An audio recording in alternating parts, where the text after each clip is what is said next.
Hi YouTube, it's your girl Diamond and Capri. Hi Nani baby. Yo, I love her so much, but let's get into this story time. Anyways, I'm gonna start from the very beginning of when I first started having contractions. No, actually it was when I lost my mucus plug. So that was the first thing that happened. That was on November 19th. Since then I've been having contractions, like not contraction, it's the Braxton Hicks. I just was having Braxton Hicks all the way from November 19th up until the 27th, like 1 o'clock in the morning. So let's get into it. So on Thanksgiving night is when the Braxton Hicks became like more intense. Like it was like it just felt like my whole body was aching. Like I was just having body aches. I did not sleep that night at all, like at all. I kept waking up. I'll sleep for like 10 minutes and I'll get up. I'll try to wake up her dad and tell him like it hurt, like we need to go to the hospital, stuff like that. And mind y'all, I don't even know why I was doing that because it wasn't hurting that bad for me to go to the hospital. It was hurting, but now that I'm looking back, now that I know what an actual contraction feel like, it wasn't hurting bad. So yeah, I was having body aches or whatever. It was a mental thing for me. I feel like mentally, if you tell yourself it don't hurt, then it won't hurt. Me, this is my first baby, so I was like freaking out. My camera just showed out and ran out of storage on me. But anyways, back to what I was saying.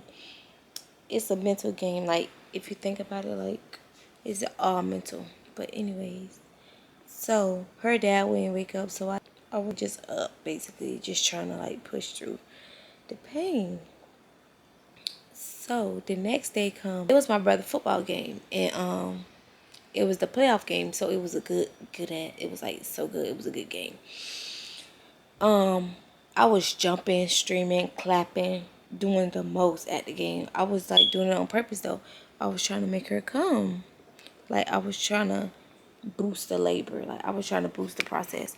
Cause I know my due date was the 29th and I know she could come any minute. Like, so I was just trying to push my limit and make her come. But it worked because I had her that same day. Not the same day, like I had her the next day. But my contraction started 1 o'clock in the morning. So let's get into that. So, on our like leaving the game, like towards the end of the game, I started feeling like the period cramps again. Like actually the whole game I was having the cramps, but towards the end it started getting like bad. Like it started getting like stronger, and it was starting to be like a time frame. Like it was like getting more consistent. So once I got back to my grandma's house, that's where we met up after the game. We met up at my grandma's house. I was having like I was still having the contractions. I was back and forth on the toilet because it kept feeling like I had to shit. Like, I don't know. Excuse my French, but it kept feeling like I had to poop. So I kept going back and forth on the toilet, back and forth on the toilet. I called my doctor. I told them, like, it's, like, getting consistent. And I had, like, the app tracker on my phone. So I was tracking the contractions, and it told me to go to the hospital. I called my doctor. I told them, it said, go to the hospital. And they was like, am I bleeding or anything like that? I was like, no, I'm not. I was like, I was bleeding, but it was like, was it red blood? I was like, no, I'm not bleeding red blood. It's brown. Like, it was like a brown color. They was like, just wait. Just wait. You should be having red blood or whatever. I was like, okay. So after I got off the phone with them, I basically was doing the same thing back and forth on the toilet, and I wiped and it was red blood. Like eventually the red blood came, and I was like, okay, so that means it's time to go to the hospital. But I didn't want to go to the hospital yet because I felt like they was gonna send me home. Like I felt like I was only like 2 centimeters, because when I went to the doctor, like around the time when my mucus plug came out, I was 1 centimeter. Like, so it wasn't like my camera keep running out of storage. Like, Jesus. But, so yeah, it's not like I was rushing to go to the hospital. But once them contractions, like an hour or so later, like at the house, them contractions was getting bad. So I was like, okay, I'm finna go to the hospital. I told my stepmom to take me. And mind y'all, her dad was like 30, 40. Her dad was like 40 minutes away. He was all the way at his mom's house. And I told him, I said, don't go to your mom's house because I feel like this, I'm going to have her anytime, like any day now. So I was like, you should be staying like with me. So you can take me to the hospital when it's time. But he was 40 minutes away at his mom's house. So I was like, whatever. If he missed it, that's on him. Because I literally told him, stay with me just in case. So my stepmom ended up taking me to the hospital. And I called him and told him. And yeah, basically he was just on his way while I was on my way to the hospital too. Once I got to the hospital, they took me straight to triage. Like, they rolled me with the wheelchair straight to triage. And I wasn't acting historical or nothing like that. I was like, just like, I had my hand on my head and I was like trying to moan through the contractions. So, yeah, they took me straight to triage. And I was basically doing the same thing in triage what I was doing at home. I was rocking back and forth on the people bed, back and forth to the bathroom, kept feeling like I was finished. So yeah, I was going back and forth to the bathroom, just waiting for her dad to come. And the nurse who was there, she was kind of giving me a vibe like she felt like I wasn't, like I was faking or something. I don't know what it was, but she wasn't taking me serious until I threw up. Like, I threw up in a triage room, and but I ain't throw up on them people floor. I asked for a vomit bag. Like, I could feel when I'm finna throw up. I asked for a vomit bag, and I vomit in the bag. And she was like, "Oh, you in labor for real?" And I'm just looking like, you think I'm in here lying about this pain? Like, I ain't understand what she had going on, but I don't know why some nurses do that. Like, they try to like not validate what you going through. Like, you thought I was in here lying about these contractions? No. But anyways, she was like, "Oh yeah, you in labor for real." She was like, are you gonna do the epidural?" Like, she just went to ask me like real questions and stuff. I was like, it depends on how many centimeters I am. Cause she ain't checked me yet for how many centimeters I was. I was like, it depends on how many centimeters I am. She was like, well, that's fair. I was like, yeah. So come time, she come check me. I was 4 centimeters. And I told her, she was like, so what you gonna do? You gonna get the epidural? I told her, yeah, I'm gonna get the epidural because if this pain feeling like this right now at 4 centimeters, I could just imagine what it feels like at 8 centimeters. So I told her, yeah, I'm gonna get the epidural. And yeah, so that was that. So she put in the order for the epidural. Mind you, the epidural take like a little while for you to get it. Like, you don't get it as soon as you request it. I think it took like an hour or so. So yeah, as I'm just waiting for like they had, and before they do the epidural, they had to take me to my labor and delivery room. So as I'm waiting in triage still, her dad ended up coming, and the lady, she was trying to do my IV. It was a different nurse. It was some other nurse. She was doing my IV. Mind y'all, she done stuck me in about 10 different places. She kept trying to find like a source for the IV to go in. She kept sticking me in all my like spots. Like, she stuck me in my arm. She stuck me in my hand. Like, she could not get the vein. And that junk was hurting. Like, she kept sticking it in and out, in and out. I'm like, oh my God, if this lady don't find a vein and call it a day. Like, she kept sticking me with that IV. Anyways, she ended up finding a vein. And it was time for me to go to the labor and delivery room. They took me to my labor and delivery room. And I was just in there going through the contractions still for like a good little 30 minutes. Then that's when the anesthesiologist came in. She was asking me a few questions, and then she got to it. Like, she did the epidural. If you scared to get the epidural, don't be scared because it did not hurt. Like, it's basically like a shot. It didn't hurt. People make it seem like it hurt so bad. No, it didn't hurt. I think like your mind.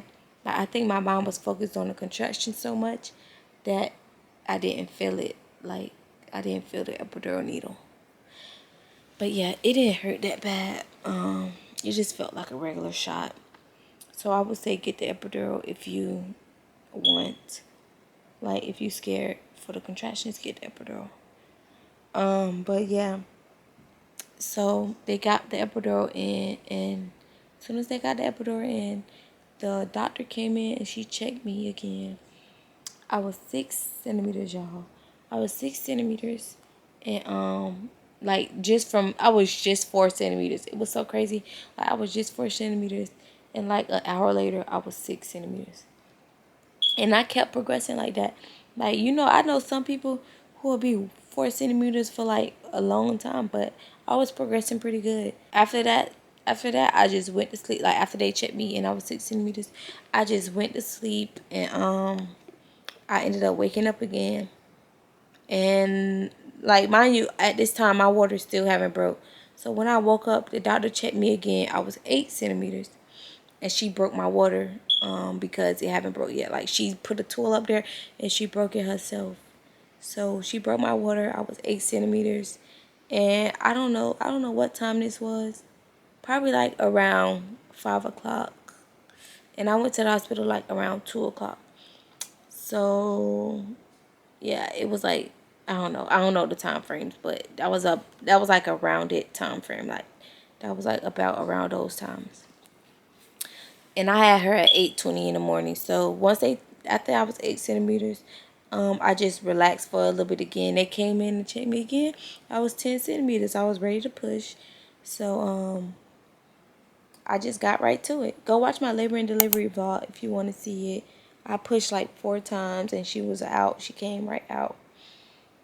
But so after I had her, I had to get stitches. I got 2 stitches on the inside. And no, I could not feel the stitches. I seen somebody ask me that on my labor and delivery vlog. I didn't feel the stitches because I had an epidural, and the epidural, it will still be like, you'll still be numb for like an hour after. Because soon as the baby come out, they'll turn the epidural medicine off, and it takes like an hour to wear off. So I didn't feel the stitches or nothing like that.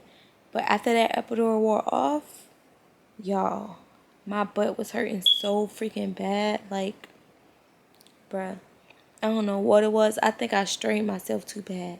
Because when you push, they tell you to push through your butt. Like, come on, in your butt, like you pooping. Like you poop. Now she got a head full of hair, Miss Kim. after, even when I came home, I could still feel it in my butt. Like, I don't know what the heck that was. I think I just strained myself too bad. But, yeah, them people gave me a Percocet. I knocked right out. If y'all go watch the 24 hours with a newborn, I think it's that video. If you go watch that video, you will see that her dad was like, oh, can't you tell she feeling much better? Because that was after I woke up from that Percocet. And I was feeding her. Like, I was laying down feeding her. After that, it was like basically just tests, a lot of tests they was doing. They'll come in and feel my stomach. They'll take her to the thing, draw her blood, do stuff like that. But yeah, it was, what? You don't want me telling your business? Huh? You don't want me telling your business? But yeah, after that, it was just like a lot of tests getting done. And just, the basic stuff. They come check your vitals every like few hours or so. Bring you ice, bring you your medicine, ask you if you need it. Then they gonna keep giving you stool softeners. So like you can do that poop. Like so you can poop afterwards. But I didn't poop. Like, some hospitals, they say you gotta poop before you leave the hospital. They didn't do that to me. I left, and then I still didn't poop. Like, it took me like 3 days after I was home to poop. But anyways, yeah. That was that. And overall, it was a good experience for me. Like, it was something beautiful. Like, I feel like some people be saying, oh, I will never do it again. I would do it again. Like, I would do it again. And then when I do it again, I would try, like, I want to try doing it without the epidural. Because I feel like that's why I was in pain afterwards. Because I couldn't feel what I was doing. Like, I couldn't feel what I was pushing. So, that's what made me strain so bad. But overall, it was a good experience. I had good doctors, good nurses, except for that first nurse. And yeah, it was just a good experience to me. I'll do it again. And I love my baby. I love her so much. She growing, right? She was healthy, no problems at all. And yeah. Say, I was a healthy baby. I was a healthy baby. But yeah, that was just it. Thank you guys for watching. And stay tuned for more videos. What your problem is, huh? What's your problem? What's your problem?